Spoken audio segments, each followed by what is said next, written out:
இன்று நம்மை நாமே அர்ப்பணித்து ஜெபிப்போமா? இறை வாக்கு கூறுகிறது 1 பேதுரு 5வது அதிகாரத்திலிருந்து, கடவுளுடைய வல்லமை மிக்க கரத்தின் கீழ் உங்களை தாழ்த்துங்கள், அப்பொழுது அவர் ஏற்ற காலத்தில் உங்களை உயர்த்துவார். தாழ்த்துங்கள், உயர்த்தப்படுவீர்கள். அறிவு தெளிவோடு விழிப்பாயிருங்கள். உங்கள் எதிரியாகிய அலகை யாரை விழுங்கலாம் என கர்ச்சிக்கும் சிங்கம் போல தேடித் தருகிறது. வல்லமை தேவை தேவா, வல்லமை தாரும் தேவா, இன்றே தேவை தேவா, இப்போ தாரும் தேவா.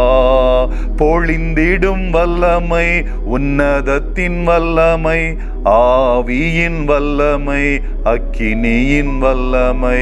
பொழிந்திடும் வல்லமை, உன்னதத்தின் வல்லமை, ஆவியின் வல்லமை, அக்கினியின் வல்லமை.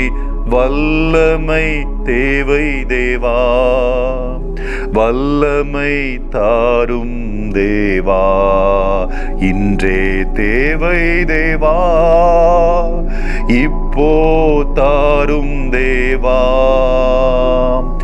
வல்லமை கொடுக்கும் தேவனே, உம்முடைய கரத்தின் கீழ் நாங்கள் எங்களை தாழ்த்துகிறோம்.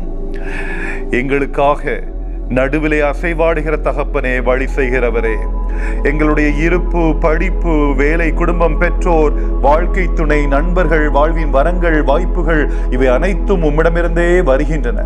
எனவே என் அயலார் பெறும் ஆசீர்வாதங்களும் உம்மிடமிருந்தே வருகின்றன. நன்றி தகப்பனே. எம்மை சுற்றியுள்ளவர்களின் வாழ்வில் நீர் அளிக்கும் கொடைகளுக்காகவும் நாங்கள் நன்றியுள்ளவர்களாக இருக்க செய்தருளும். சுய பெருமையுடனும் பொறாமையுடனும் நாங்கள் கழித்த எங்கள் கடந்த காலத்திற்காக வருந்துகிறோம். ஏனெனில் உண்மையே தவிர்த்து எங்கள் தகுதியை நிரூபிக்க நாங்கள் தவறி தொலைந்து அலைந்தோம் தகப்பனே. நீர் அருளிய கொடைகளுக்காக, ஆவிக்குரிய கொடைகளுக்காக நன்றியற்றவர்களாக இருந்து எங்கள் மகிழ்ச்சியை கெடுத்து கொண்டோமே, எங்களை மன்னித்தருளும். இந்த தீய சூழலில் இருந்து எங்களை விடுவித்து எங்களுக்கு இருளில் ஒளியாக இருப்பீராக. மேலும் எம்மை மனத்தாழ்மையாலும் நன்றி உணர்வினாலும் நிரப்பியருளும். ஏனென்றால் அவை உம்மை எங்கள் மையத்தில் வைக்கின்றன. எல்லா புகழும் நன்றியும் ஆட்சியும் உமக்கே உரித்தாகுக. என்றென்றும் வாழ்பவரும் ஆளுகை செய்பவருமான இயேசு கிறிஸ்துவின் தந்தையின் தூய ஆவியின் மகிமை மிக்க பெயரால் மன்றாடுகிறோம். ஆமென், ஆமென், ஆமென்.